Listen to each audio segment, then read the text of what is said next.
ಎಲ್ಲರಿಗೂ ನಮಸ್ಕಾರ. ಶ್ರೀ ನಿಮಿಷಾಂಬ ಶಾಲೆಯ ಸಂಸ್ಥಾಪಕರಾದ ಶ್ರೀಧರ್ ಜೈನ್ ಮಾತಾಡ್ತಾ ಇದ್ದೀನಿ. ಹಾಗೆ ನಿಮ್ಮ ಜೊತೆ ಆರ್ಗನೈಸಿಂಗ್ ಮಾಡ್ತಾ ಇದ್ರು ಸ್ಟೂಡೆಂಟು ಅವರು ಆರ್ಗನೈಸ್ ಕೂಡ ಮಾಡ್ತಾ ಇದ್ರು ಶ್ರೀ ಸಂಜನಾ ನಾರಾಯಣ್ ಅಂತ ಹೇಳಿ. ಇನ್ನೊಬ್ರು ಆರ್ಗನೈಸರ್ ರೇಖಾ ಮೇಡಮ್ ಅಂತ ಹೇಳಿ. ಇನ್ನೊಬ್ರು ಸಂಜನಾ ನಾರಾಯಣ್ ಇವರು ಶಿಷ್ಯ ಹಾಗೆ ಆರ್ಗನೈಸರ್ ಕೂಡ. ಇನ್ನೊಬ್ರು ರೇಖಾ ಶ್ರೀ ಮಂಜುನಾಥ್ ಹೇಳಿ ಇವರು ಟೋಟಲ್ ಆರ್ಗನೈಸ್ ಮಾಡ್ತಾ ಇದ್ದಾರೆ. ಅಂಡ್ ಪಲ್ಲವಿ ಶೆಟ್ಟಿ ಅಂತ ಇವರು ಉಡುಪಿಯಿಂದ ಬಂದಿರೋ ನನ್ನ ಶಿಷ್ಯ ಕೂಡ ಹಾಗೆ ಆರ್ಗನೈಸ್ ಅಂಡ್ ಪರ್ಫಾರ್ಮಿಂಗ್ ಆರ್ಟಿಸ್ಟ್ ಕೂಡ. ಎಲ್ರಿಗೂ ನಮಸ್ಕಾರ ಮತ್ತೊಮ್ಮೆ. ಶ್ರೀ ನಿಮಿಷಾಂಬ ನೃತ್ಯ ಶಾಲೆ ಹೆಜ್ಜೆಗೆಜ್ಜೆ 29ನೇ ವರ್ಷದ ವಾರ್ಷಿಕೋತ್ಸವ ನಡೀತಾ ಇದೆ. ಶಿವತಾಂಡವ ಪಾರ್ಟ್ 1 ಲಾಸ್ಟ್ ಇಯರ್ ಮಾಡಿದ್ದು ತುಂಬ ಅದ್ಭುತವಾಗಿ ನಡೀತು. ಸ್ಟ್ಯಾಂಡಿಂಗ್ ಮೋಷನ್ ಆಯಿತು. ಆಲ್ಮೋಸ್ಟ್ 1,500 ಜನಕ್ಕಿಂತ ಮೀರಿ. ಈವನ್ ಕಲಾಮಂದಿರ ಫುಲ್ ಆಗಿತ್ತು. ಆಮೇಲೆ ಚೇರ್ ಆಗಿತ್ತು. ಎಕ್ಸ್ಟ್ರಾ ಮೇಲೂ ಕೂಡ ಫುಲ್ ಆಗಿತ್ತು. ಸೊ 200 ಜನ ಮಾಡಿದ್ದು. ಇದ್ರ ಜೊತೆಗೆ ಕಥಕ್ ಡಾನ್ಸರ್, ಭರತನಾಟ್ಯ, ಬಂದಿದ್ರು. ಈ ಸಲ ಕೂಡ ನಾವು ಒಂದು 200 ಜನ ಪರ್ಫಾರ್ಮಿಂಗ್ ಮಾಡ್ತಾ ಇದ್ವಿ. ಇದರಲ್ಲಿ ಮಕ್ಕಳಂತೂ ತುಂಬ ಅದ್ಭುತವಾಗಿ ಅದು ಒಂದು ಭಜನ್ಸ್ ರೂಪದಲ್ಲಿ ಮಕ್ಕಳು ಶಿವತಾಂಡವದ ಒಂದು ಶಿವನ ಒಂದು ಪ್ರಾರ್ಥನೆಗಾಗಿ ಮಕ್ಕಳನ್ನ ಮಾಡ್ತಾ ಇದ್ದಾರೆ. ದೊಡ್ಡವರು ಕೂಡ ಅಷ್ಟೇ. ಈ ಸಲ ನಾವು 3 ಅರ್ಧನಾರೀಶ್ವರರು ವಿಶೇಷವಾಗಿ ತಗೊಂಡಿದ್ವಿ. ಒಂದು ಶಿವತಾಂಡವನ ವಿಶೇಷವಾಗಿ ಡಾನ್ಸಲ್ಲಿ ಒಂದು ಕಾಂಪಿಟೇಷನ್ ಹೆಂಗಿರುತ್ತೆ ಶಿವ ಮತ್ತು ಪಾರ್ವತಿದು ಅದೊಂದು ರೂಪದಲ್ಲಿ ತಗೊಂಡಿದ್ವಿ. ಇನ್ನೊಂದು ಶಿವ ಪಾರ್ವತಿಯ ಒಂದು ಪ್ರೀತಿಯಿಂದ ಹೆಂಗೆ ಡಾನ್ಸನ್ನ ಸೋಲಿಸ್ಬೇಕಂತ ತಗೊಂಡಿದ್ವಿ. ಇನ್ನೊಂದು ಶಿವತಾಂಡವ ಫುಲ್ ತಾಂಡವ ರೂಪದಲ್ಲಿ ತಗೊಂಡಿದ್ದೀವಿ. ಅದು ಮೇಕಪ್ ಕೂಡ ತುಂಬ ಡಿಫ್ರೆಂಟ್ ಆಗಿ ಮಾಡಿದ್ವಿ. ಅದು ಕಿರಣ್ ಅನ್ನೋರು ಮೇಕಪ್ ಮಾಡ್ತಾ ಇದ್ದಾರೆ. ಸೊ ಎಕ್ಸಲೆಂಟ್ ಆಗಿ ಮಾಡ್ತಾ ಇದ್ದಾರೆ ಅವರು. ಈವನ್ ಎಲ್ಲ ಡೆಮಾನ್ಸ್ಟ್ರೇಷನ್ ಕೂಡ ಮಾಡಿದ್ರು. ಆ್ಯಂಡ್ ಕಾಸ್ಟ್ಯೂಮು ಕೂಡ ರಾಜರಾಜೇಶ್ವರಿ ವಸ್ತ್ರಾಲಂಕಾರ ಮಾಡ್ತಾ ಇದ್ದಾರೆ. ಪ್ಲಸ್ ನಿಮಿಷಾಂಬ ನೃತ್ಯ ಶಾಲೆಯೂ ಮಾಡ್ತಾ ಇದೆ. ಎಲ್ಲ ಹೊಸ ಕಾಸ್ಟ್ಯೂಮ್ ಯೂಸ್ ಮಾಡ್ತಾ ಇದ್ವಿ. ಆ್ಯಂಡ್ ಇದಕ್ಕೆ ಮಧು ಮಣ್ಬಳ್ಳಿ ಅಂತ ಹೇಳಿ ಲೈಟಿಂಗ್ಸ್ ಮಾಡ್ತಾ ಇದ್ದಾರೆ. ತುಂಬ ಅದ್ಭುತವಾಗಿ ಮಾಡ್ತಾ ಇದ್ದಾರೆ.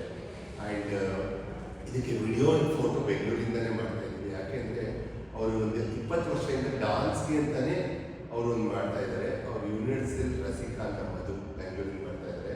ಆ್ಯಂಡ್ ವರ್ಲ್ಡ್ ವೈಡ್ ಲಿಂಕ್ ಕೂಡ ಕೊಡ್ತಾ ಇದ್ದಾರೆ ಅವರು. ನೀವು ನೋಡ್ಬೋದು ಯೂನಿವರ್ಸಲ್ ರಸಿಕಾ ಅಂತ ಮಧು ಅಂತ ಅಂದರೆ ಒಳ್ಳೆ ಡಾನ್ಸ್ ಫೋಟೋ ಇಟ್ಟು ವಿಡಿಯೋ ಮಾಡೋರು.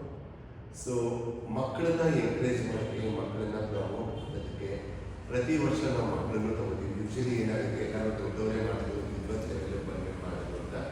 ಬಟ್ ಆ ಥರ ಮಾಡಿದಾಗ ಚಿಕ್ಕ ಮಕ್ಕಳು ಕೂಡ ಈಗಿನ ಕಾಲದಲ್ಲಿ ಓದೋ ಇದರಲ್ಲಿ 10ನೇ ಕ್ಲಾಸ್ ಮಾಡ್ಬೋದು, PUC ಬರ್ಬೋದು, ಎಲ್ಲ ಡ್ರಾಪ್ ಆಗ್ತಾರೆ. ಆದರೆ ನಮ್ಮಲ್ಲಿ ನಿಜವಾಗ್ಲೂ ಇವರೆಲ್ಲ ಫಸ್ಟ್ ಸ್ಟ್ಯಾಂಡರ್ಡಿಂದನೇ ಕಲಿತಾ ಇರೋರು. ಇವತ್ತು ಜಾಬು ಮಾಡ್ತಾ ಇದ್ದಾರೆ, ಇಂಜಿನಿಯರಿಂಗ್ ಮುಗಿಸಿ, ಹಾಗೆ ವಿದ್ವತ್ತು ಮುಗಿಸ್ತಾ ಇದ್ದಾರೆ, ಹಾಗೆ ವರ್ಕು ಮಾಡಿ ಡಾನ್ಸ್ ಮಾಡಿ ಅಂಥ ಮಕ್ಕಳು ತುಂಬ ಇದ್ದಾರೆ. ಆ್ಯಂಡ್ ಪೇರೆಂಟ್ಸು ಕೂಡ ಅಷ್ಟೇ ಒಳ್ಳೆ ಪೇರೆಂಟ್ಸ್ ಇದ್ದಾರೆ. ಸೊ ಯಾವುದೇ ಎಕ್ಸಾಮ್ ಇದ್ರೂ ಪರವಾಗಿಲ್ಲ ಸರ್, ನಾವು ಡಾನ್ಸ್ ಮಾಡಿಸ್ತೀವಿ ಅನ್ನೋ ಒಂದು ಒಳ್ಳೆ ಪೇರೆಂಟ್ಸ್ ಕೂಡ ಇದ್ದಾರೆ. ಅವ್ರಿಗೂ ನಾನು ಥ್ಯಾಂಕ್ಸ್ ಹೇಳ್ತೀನಿ. ಆ್ಯಂಡ್ ಇದು ಶಿವತಾಂಡವ ಪಾರ್ಟ್ 2 ಸುಮಾರು 2 ಗಂಟೆ 5 ನಿಮಿಷ ಇರುತ್ತೆ. Without anchoring non stop dance show. ನೆನ್ಪಿಟ್ಕೊಂಡು ವಿತೌಟ್ ಆ್ಯಂಕರಿಂಗ್ ನಾನ್ ಸ್ಟಾಪ್ ಆಗುತ್ತೆ. ಒಂದ್ಸಲ ಶುರು ಆದರೆ ಈ ಕಾರ್ಯಕ್ರಮಕ್ಕೆ ನಾವು ಯಾರನ್ನು ಕರಿಬೋದು, ಏನು ಮಾಡ್ಬೋದು, ಇಡೀ ಕುಟುಂಬ ಒಂದು ಕಲಾವಿದರಾಗಿರಬೇಕು ಅಂತ ನಾನು ಈ ಸಲ ಗಿರಿಜಾ ಲೋಕೇಶ್ ಅವರು ಕೂಡ ಕ್ಲಾಸಿಕಲ್ ಡಾನ್ಸ್ ಕಲಿತಿದ್ದಾರೆ. ಅವರು ಒಂದು ಒಳ್ಳೆ ಕಲಾವಿದರು, ರಂಗಭೂಮಿ ಕಲಾವಿದರು, ಕಿರುತೆರೆಯಾರು, ಚಲನಚಿತ್ರ. ಇನ್ನೊಂದು ಪೂಜಾ ಮೇಡಮ್ ಬಗ್ಗೆ ನಾನು ಹೇಳಲೇಬೇಕು. ಅವರು ತುಂಬ ಅದ್ಭುತ ಭರತನಾಟ್ಯ ಕಲಾವಿದೆ. ಅವರು ರಂಗ ಪ್ರದರ್ಶನ ಕೂಡ ಮಾಡಿದ್ದಾರೆ. ಸೊ ಅವರು ಅಭಿನಯ ಇರ್ಬೋದು, ನೃತ್ಯ ಇರ್ಬೋದು, ತುಂಬ ಎಕ್ಸಲೆಂಟ್ ಆಗಿ ಮಾಡ್ತಾರೆ. ಸೊ ಇದಕ್ಕೆ ನಾವು ಯಾರು ಕನೆಕ್ಟ್ ಮಾಡಬೇಕು ಅಂತ ಯೋಚನೆ ಮಾಡಿದಾಗ ಈ ಇಡೀ ಫ್ಯಾಮಿಲಿ ಒಂದು ಕಲಾವಿದರ ಫ್ಯಾಮಿಲಿ. ಹಾಗೆ ಸೃಜನ್ ಲೋಕೇಶ್ ಅವರಿಗೂ ಕೂಡ ನಾವು ಮತ್ತೊಂದು ಇನ್ನೊಂದು ವಿಶೇಷ ಏನಂದರೆ ಸೃಜನ್ ಲೋಕೇಶ್ ಅವರ ಹೆಂಡತಿ ಗ್ರೀಷ್ಮಾ ಲೋಕೇಶ್, ಇವ್ರದ್ದು ಒಂದು ವಿಶೇಷ ಏನಂದರೆ ದೊಡ್ಡ ದೊಡ್ಡ ಗುರುಗಳಿಂದ ಕಥೆ ಕಲಿತಿದ್ದಾರೆ. ನಿರುಪಮಾನ ಇವಾಗ ಡೆಲ್ಲಿಯಿಂದ ಕಲಿತಾ ಇದ್ದಾರೆ. ಇವ್ರದ್ದು ಅಭಿನಯ ಮಾತ್ರ ಎಕ್ಸಲೆಂಟ್ ಇರುತ್ತೆ. ನೃತ್ಯ ಕೂಡ ಹಾಗೆ ಸುಮಾರು 20 ವರ್ಷದಿಂದ ಕಥೆ ಕಲಿತಾ ಇದ್ದಾರೆ. ಇವರು ದೇಶ ವಿದೇಶದಲ್ಲೆಲ್ಲ ಪ್ರೋಗ್ರಾಮ್ ಕೊಡ್ತಾನೆ ಇದ್ದಾರೆ ಇವಾಗಲೂ ಕೂಡ. ಸೊ ಇತ್ತೀಚೆಗೆ ಆಸ್ಟ್ರೇಲಿಯಲ್ಲಿ ಕೂಡ ಕೊಟ್ಟಿದ್ರು ಅವರು. ಸೊ ಅವ್ರಿಗೂ ಕೂಡ ನಾವು ಶಿವನ್ನೇ ಒಂದು ಡಾನ್ಸ್ ಮಾಡಬೇಕು ಅಂತ ಹೇಳಿದಾಗ ಹೊಸದಾಗಿ ನಮ್ದು ಇದಕ್ಕೋಸ್ಕರ ಕೊರಿಯೋಗ್ರಫಿ ಮಾಡಿದ್ದಾರೆ. ಶಿವ ತಾಂಡವದ ಬಗ್ಗೆನೇ ಒಂದು ಲಾಸ್ಯ ತಾಂಡವದ ಬಗ್ಗೆ ಗ್ರೀಷ್ಮಾ ಲೋಕೇಶ್, ಸೃಜನ್ ಲೋಕೇಶ್ ಅವರು ಕೂಡ ಮಾಡ್ತಾ ಇದ್ದಾರೆ ಕಥಕ್ ಪ್ರದರ್ಶನ. ಇದ್ರ ಜೊತೆಗೆ ಬೆಂಗಳೂರಿಂದ ಮತ್ತೊಂದು ತಂಡ ಬರ್ತಾ ಇದೆ, ನಿದಾತ್ ಮತ್ತು ರಚನಾ ಅಂತ ಹೇಳಿ. ತುಂಬ ಅದ್ಭುತ ಕಲಾವಿದರು. ಇವರು ಭರತನಾಟ್ಯ ಹಾಗೂ ಕಥಕ್ ಮಾಡ್ತಿದ್ದಾರೆ. ಋಷಭ ವಾಹನ ಅಂತ ಹೇಳಿ ಒಂದು ಸ್ಟೋರಿ ಅವರು ಕೊಟ್ಟಿದ್ದೀನಿ, ಅವರು ಮಾಡ್ತಾ ಇದ್ದಾರೆ.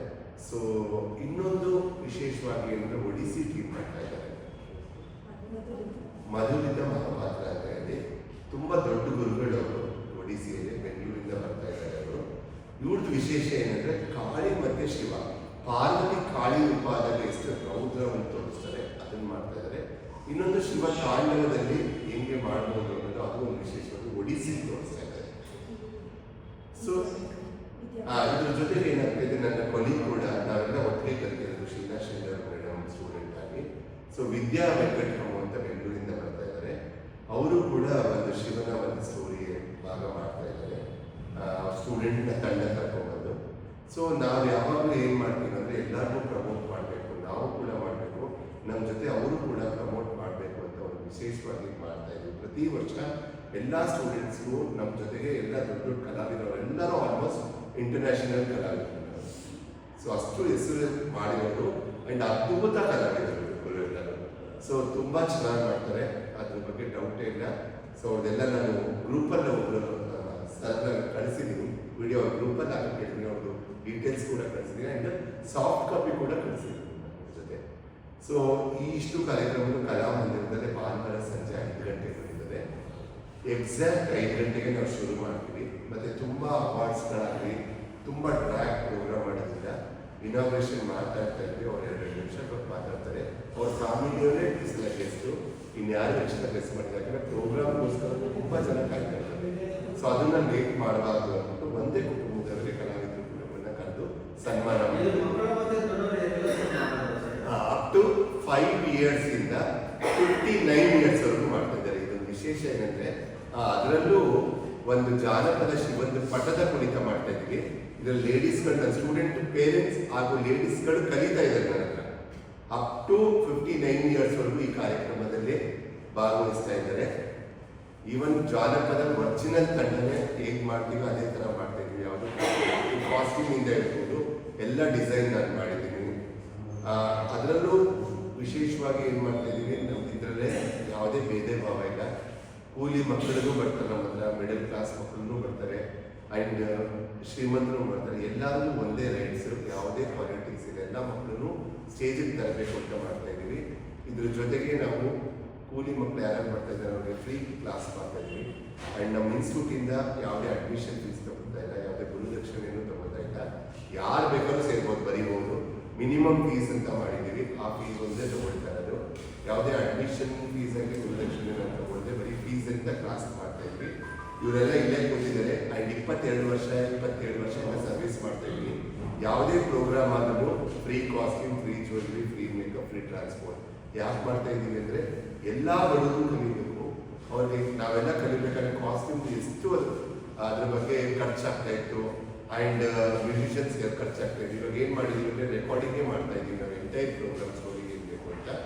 ಸೊ ಎಲ್ಲರೂ free costume, free jewellery, free makeup, free transport. ಯಾವುದೇ ಹೊರಗಡೆ ಪ್ರೋಗ್ರಾಮ್ ಬಾಂಬೆ ಇರಲಿ, ಡೆಲ್ಲಿ ಇರಲಿ, ಇಂಟರ್ನ್ಯಾಷನಲ್ ಇರಲಿ, ಎಲ್ಲ ಫೆಸಿಲಿಟೀಸು ಕೊಡ್ತಾ ಇದ್ದೀವಿ. ನನ್ನ ಉದ್ದೇಶ ಏನಂದರೆ ಪ್ರತಿಯೊಬ್ಬರು ಡಾನ್ಸನ್ನು ಕಲಿಬೇಕು. ಎಂಥ ಬಡವರಾಗಲಿ ಕೂಲಿಯವ್ರಿಗಾಗಲಿ ಕಲಿಬೇಕು ಅಂತ. ಆ ಕೂಲಿ ಮಕ್ಕಳು ಬರ್ತಾ ಇದ್ದಾರೆ, ಅವ್ರಿಗೂ ಕೂಡ ನಾನು ಫೀಸ್ ತಗೊಳ್ತಾ ಇಲ್ಲ. ಅದು ನನಗೆ ಖುಷಿ ಇದೆ. ಇದರಿಂದ ನನ್ನ ಹೆಂಡತಿ ಕೂಡ ಸಂಯೋಜನೆಯಲ್ಲಿ ಬರೋಕ್ಕಾಗಲಿಲ್ಲ. ಅವಳು ಕಾಲೇಜಲ್ಲೇ ಕ್ಲಾಸ್ ಇರೋದ್ರಿಂದ, ಫಂಕ್ಷನ್ ಇರೋದ್ರಿಂದ ಅವಳು ಸುಮಾರು ಜನ ವರ್ಷಕ್ಕೆ 15 ಜನ ಓದಿಸ್ತಾ ಇದ್ದಾಳೆ.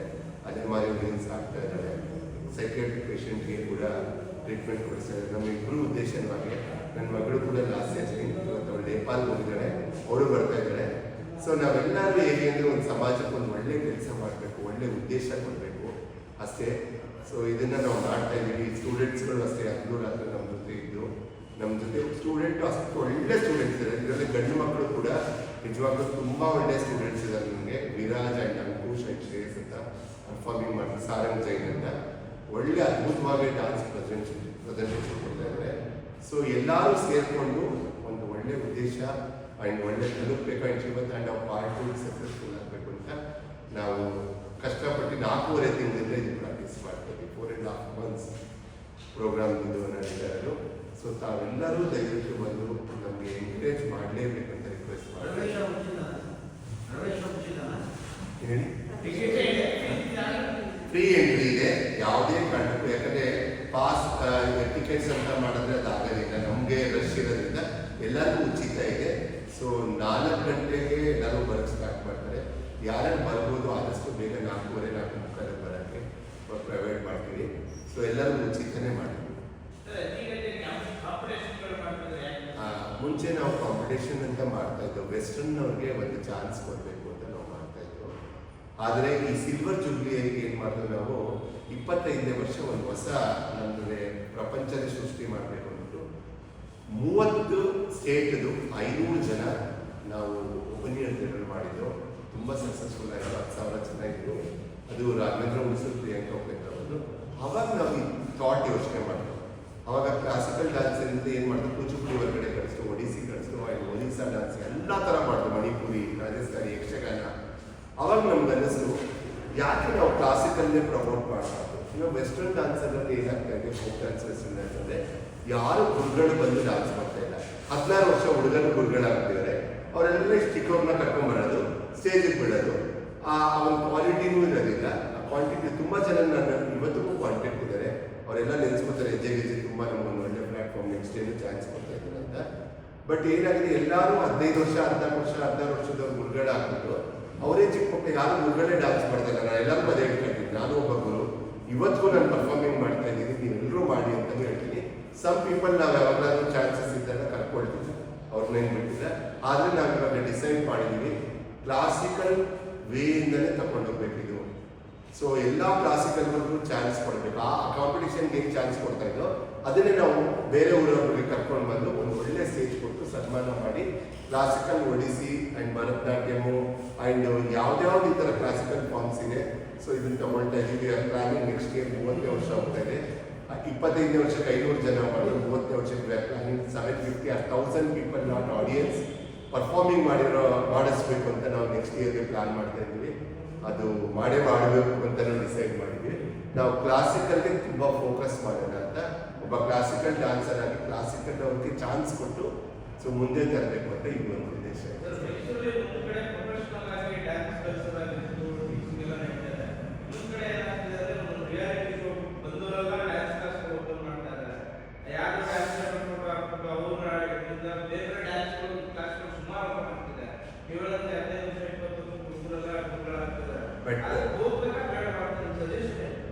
ಸೊ ಅದೇ ಕ್ಲಾಸಿಕಲ್ ಆ್ಯಂಡ್ ವೆಸ್ಟರ್ನಲ್ಲಿ ಏನು ಡಿಫ್ರೆನ್ಸ್ ಅಂತ ಹೇಳಿದ್ರು.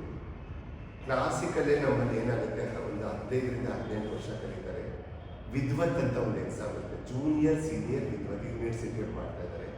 ನಮ್ಮಲ್ಲಿ ಯಾರು ಒಂದು ಕ್ಲಾಸ್ ಮಾಡೋಕ್ಕಾಗಲ್ಲ, ಯಾಕಂದರೆ ನಮ್ಮಲ್ಲಿ ಪಾಠ ಹೇಳ್ಕೊಡ್ಬೇಕು ಅಂದರೆ ಅವನು ಗೊತ್ತಿರಬೇಕು, ಆ ಸಿಲೆಬಸ್ ಗೊತ್ತಿರಬೇಕು. ನಾವು ಜೂನಿಯರೇ ಸ್ಟಾರ್ಟ್ ಮಾಡೋಕ್ಕಾಗಲ್ಲ, ಯಾಕೆ ಅಂದರೆ ಸೀನಿಯರ್ ಯಾರೋ ಬಂದು ಕಲಿಯಕ್ಕೆ ಬರಬೇಕು. ನಿಮ್ಮ ಹತ್ರ ವಿದ್ವತ್ ಯಾರೋ ಪಾಠ ಯೋಗಿಗಳು ಸೀನಿಯರ್ ಮುಗಿಸಿ ಉಡುಪಿಯಿಂದ ಬಂದಿದ್ದು, ನನ್ನ ಹತ್ರ ವಿದ್ವತ್ ಕಲಿಬೇಕು. ನನಗೆ ಜೂನಿಯರ್ ಸೀನಿಯರ್ ಗೊತ್ತಿಲ್ಲ ಅಂದರೆ ನಾನು ಹೆಂಗೆ ಪಾಠ ಹೇಳ್ಕೊಡೋಕ್ಕಾಗತ್ತೆ.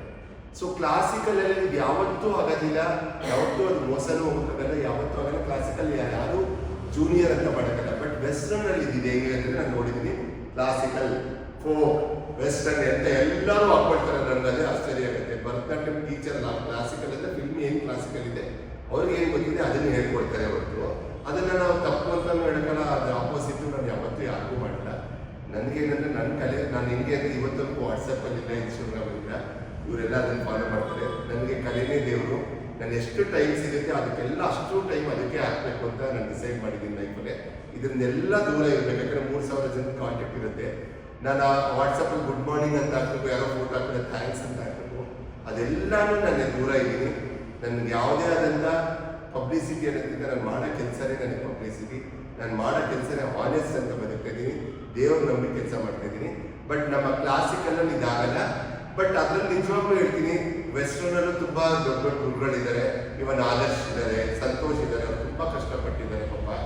ಈ ಥರ ಸುಮಾರುಗಳು ಇದ್ದಾರೆ. ಅಂಥವ್ರಿಗೂ ಇವಾಗ ಪಾಪ ತೊಂದರೆ ಆಗ್ತಾ ಇದೆ, ಈ ಥರ ಚಿಕ್ಕ ಚಿಕ್ಕ ಮಕ್ಕಳು. ಯಾಕಂದರೆ ವೆಸ್ಟರ್ನಲ್ಲೇ ಯಾವುದೇ ಎಕ್ಸಾಮ್ಸ್ ಇಲ್ಲ, ಏನಿಲ್ಲ, ಒಂದು 4 ಡ್ಯಾನ್ಸ್ ಕಲ್ತಿರೋರು ಒಂದು 4 ಡ್ಯಾನ್ಸ್ ಕಲಿಸ್ಬೋದು. ಇವಾಗೆಲ್ಲ ಯೂಟ್ಯೂಬಲ್ಲಿ ನೋಡ್ಬಿಟ್ಟೆ ಕಲಿಸ್ಬೋದು. ಅದರಲ್ಲಿ ನಿಮಗೆ ಫಿಕ್ಸ್ಡ್ ಅಂತ ಇಲ್ಲ. ಹಾಗಾಗಿ ನೀವು ಹೇಳಿದ್ದು ಖಂಡಿತ ಸತ್ಯ ಅದು. ಬಟ್ ಅದಕ್ಕೆ ನಾವು ಏನು ಹೇಳೋಕ್ಕಾಗಲ್ಲ. ನಮ್ಮ ಗೆರೆ ಇದೆ, ಆ ಗೆರೆ ಯಾರೂ ದಾಟೋದಿಲ್ಲ. ಅದಂತೂ 100% ಹೇಳ್ತಿದ್ರೆ ದಾಟಕ್ಕೆ ಹೋಗೋಕ್ಕೂ ಆಗಲ್ಲ. ಯಾಕಂದರೆ ಅವ್ರ ಪಾಠ ಹೇಳ್ಕೊಡೋಕ್ಕೆ ಶಕ್ತಿ ಇದ್ರೆ ಮಾತ್ರ. ಮತ್ತು ಕ್ಲಾಸಿಕಲ್ ಸೇರಿಸೋರು ಒಂದು ತಿಳ್ಕೊಳ್ಳಿ, ಪೇರೆಂಟ್ಸು ತುಂಬ ಎಂಕ್ವೈರಿ ಮಾಡ್ತಾರೆ. ಎಂಕ್ವೈರಿ ಮಾಡದೆ ಸೇರಿಸೋದಿಲ್ಲ, ಅವ್ರು ಏನು ಮಾಡ್ತಾ ಇದ್ದಾರೆ ಹೆಂಗಿದೆ ಅಂತ. ಮತ್ತು ವಿದ್ವತ್ ಮಾಡದೆ ನಾವು ಕ್ಲಾಸಿಕಲ್ ಶುರು ಮಾಡೋಕ್ಕೆ ನಮಗೂ ಧೈರ್ಯ ಇರೋದಿಲ್ಲ. ನಾವು ಇನ್ನೊಬ್ರು ಪಾಠ ಹೇಳ್ಕೊಡೋಕೆ ಯಾರೋ ಒಂದು ದೊಡ್ಡ ಗುರುಗಳು ಬಂದಾಗ ನೀನು ನನ್ನ ಮಗಳಿಗೆ ಸೇರಿಸ್ಬೇಕು, ನೀನೇನು ಕಲ್ತಿದ್ದೆ ಅಂತ ಅವ್ರು ನಮಗೆ ಅವಮಾನ ಆಗುತ್ತೆ. ಸೊ ಕ್ಲಾಸಿಕಲ್ಸ್ ಖಂಡಿತ ಹೇಳ್ತೀನಿ, ಯಾರು ವಿದ್ವತ್ ಆಗದೆ ಖಂಡಿತ ಪಾಠ ಮಾಡಲ್ಲ. ನೀವು ಹೇಳಿದ್ದು ಸತ್ಯನೇ, ವೆಸ್ಟರ್ನ್ ಅವ್ರದ್ದು ನಡೀತಾ ಇದೆ, ನಾನೇನು ಹೇಳೋಕ್ಕಾಗೋದಿಲ್ಲ.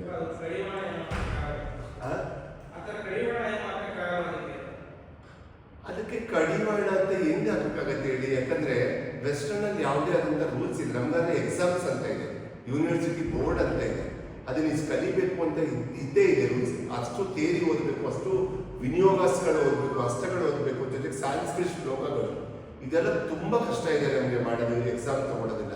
ಬಟ್ ಅವ್ರಿಗೆ ನಾವು ಕಡಿವಾಣ ಅಂತ ನಾನೇನು ಹೇಳಲ್ಲ. ಅದು ಇವಾಗ ಕಾಮನ್ ಆಗ್ಬಿಟ್ಟಿದೆ. ಯಾಕಂದ್ರೆ ಫಿಲ್ಮಿ ಸ್ಟೈಲ್ ಅವರು ಒಂದು ಕಾಮನ್ ಆಗ್ಬಿಟ್ಟಿದೆ. ವೆಸ್ಟರ್ನ್ ಇದೆಲ್ಲ ನಾವು ಹೇಳ್ಕೊಟ್ಟು ಅಂತ ನಾನು ಸುಮಾರು ಕಡೆ ಬೋರ್ಡ್ ಕೊಡ್ತೀನಿ.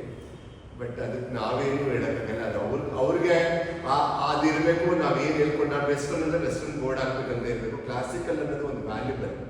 ಯಾಕಂದ್ರೆ ನಾವು ಇವತ್ತಿಗೆ 30 ವರ್ಷ ಕಲಿತಿದ್ದೀವಿ, ಇನ್ನೂ ಕಲಿತಾ ಇದ್ದೀವಿ, ಇನ್ನೂ ಕಲಿಸ್ತಾನೆ ಇದ್ದೀವಿ. Never end. ನಾವು ಎಷ್ಟು ವರ್ಕ್ ಮಾಡ್ತೀವಿ ಅಂದರೆ 9 hours ವರ್ಕ್ ಮಾಡ್ತಾ ಇದ್ದೀವಿ. ಎವ್ರಿ ಡೇ ವರ್ಕ್ ಮಾಡ್ತಾ ಇದ್ದೀವಿ 4. ಯಾಕಂದ್ರೆ ಅಷ್ಟು ವರ್ಕ್ ಮಾಡಿದ್ರೆ ಅಲ್ಲಿ ನಾನು ಶೋ ತೊಗೋಬೋದು, ಅಷ್ಟು ಕ್ವಾಲಿಟಿ ಕೊಡ್ಬೋದು. ಡಾನ್ಸ್ ಕ್ವಾಲಿಟಿ ಕೊಡ್ಬೇಕಂದ್ರೆ ನಾವು ಹಾರ್ಡ್ ವರ್ಕ್ ಮಾಡಬೇಕಿದೆ. ಸೊ ಖಂಡಿತ ಹೇಳ್ತೀನಿ, ಇದಕ್ಕೆ ನಾನು ಆನ್ಸರ್ ಮಾಡೋಕ್ಕಾಗೋದಿಲ್ಲ, ಕ್ಷಮೆ ಇರಲಿ ದಯವಿಟ್ಟು. ಸೊ ನನ್ನ ಕ್ಲಾಸಿಕಲ್ ಬಗ್ಗೆ ನಾನು ಫೋಕಸ್ ಮಾಡಬೇಕು ಅಂತ ತುಂಬ ಪ್ರಯತ್ನ ಮಾಡ್ತಾ ಇದ್ದೀನಿ. ಆ ಕ್ಲಾಸಿಕಲ್ಗೆ ಎಂಕರೇಜ್ ಮಾಡಿ ಆರ್ಟಿಸ್ಟ್ನ ಕಲಿಸ್ತಾ ಇದ್ದೀನಿ, ಮಾಡಿಸ್ತಾ ಇದ್ದೀನಿ. ಅದಕ್ಕೆ ನಾನು ತುಂಬ ಸಪೋರ್ಟ್ ಮಾಡಬೇಕು. ಇಲ್ಲಿ ಯೂಶಲಿ ಏನಾಗುತ್ತೆ, ಅವ್ರವ್ರು ಡಾನ್ಸ್ ಕ್ಲಾಸ್ ಅವ್ರು ಮಾಡ್ತಾರೆ, ಗೆಸ್ಟ್ ಕಲಿಸ್ತಾರೆ, ಹೋಗ್ತಾರೆ. ಆ ಥರ ನಾನು ಎವ್ರಿ ಇಯರ್ ಪ್ರಮೋಟ್ ಮಾಡ್ತಾ ಇದ್ದೀನಿ. ಬಟ್ ತುಂಬ ಖುಷಿಯಾಗಿ ಅವ್ರ ಊಟ ತಿಂಡಿ ವ್ಯವಸ್ಥೆ ಅವ್ರು ಒಳ್ಳೆ ರೆಮ್ಯುನೇಷನ್ ಕೊಟ್ಟು ಕಳಿಸಿ ಸನ್ಮಾನ ಮಾಡಿ ಕಳಿಸ್ತಾ ಇದ್ದೀವಿ. ಯಾವುದೇ ಆದಂಥ ಪ್ರತಿಯೊಬ್ಬರೂ ಖುಷಿಯಾಗಿ ಬಂದು ಹೋಗ್ತಾರೆ. ನಾವು ಒಬ್ಬ ಅನುಭವಿ ನೃತ್ಯ ಕಲಾವಿದರಾಗಿದ್ದೀರ, ದೀರ್ಘ ಕಾಲದಿಂದ ಈ ಕ್ಷೇತ್ರದಲ್ಲಿದ್ದೀರ, ಒಬ್ಬ ನೃತ್ಯ ಅನುಭವಿ ವಿದ್ವಾಂಸರಾಗಿದ್ದೀರ. ಈ ಕ್ಲಾಸಿಕಲ್ ಇದರಲ್ಲಿ ಮಾಡಿಫಿಕೇಶನ್ ನೆಸೆಸಿಟಿ ಅನ್ನಿಸ್ತಾ ಇದೆಯಾ? ಎರಡು ವೇ ಇದೆ. ಒಂದು, ನಾವೆಲ್ಲ ಟ್ರೆಡಿಷನಲ್ ಆಗಿ ಕಲ್ತಿರೋ ಗುರುಗಳು ಇವತ್ತು ನಾವು ನೋಡಿದ್ರೆ ತಲೆ ಎತ್ತು ಮಾತಾಡಿದ ಅದೇ ಸಂಸ್ಕಾರ ರೋಡಲ್ಲಿದ್ದು ನಾವು ನಮಸ್ಕಾರ ಮಾಡ್ತೀವಿ. ಆ ಗುರು ಭಾವನೆ ಇವತ್ತು ಇದೆ, ನಾವು ಸಾಯೋದಿರುತ್ತೆ. ಯಾಕಂದರೆ ನಾವು ತಂದೆ ತಾಯಿ ಹೇಗೆ ನಾವು ಒಂದು ರೆಸ್ಪೆಕ್ಟ್ ಕೊಡ್ತೀವಿ, ಗುರುಗೂ ಅಷ್ಟೇ ಕೊಡಬೇಕು. ನಾನು ಇವತ್ತಿಗೂ ಕೊಡ್ತೀನಿ, ನನ್ನ ಸಾಯೋವರೆಗೂ ಋಣ ಇದ್ದೇ ಇರುತ್ತೆ. ಯಾಕಂದರೆ ಅವರಿಂದ ನಾನು ಪಡ್ಕೊಂಡಿದ್ದೀನಿ.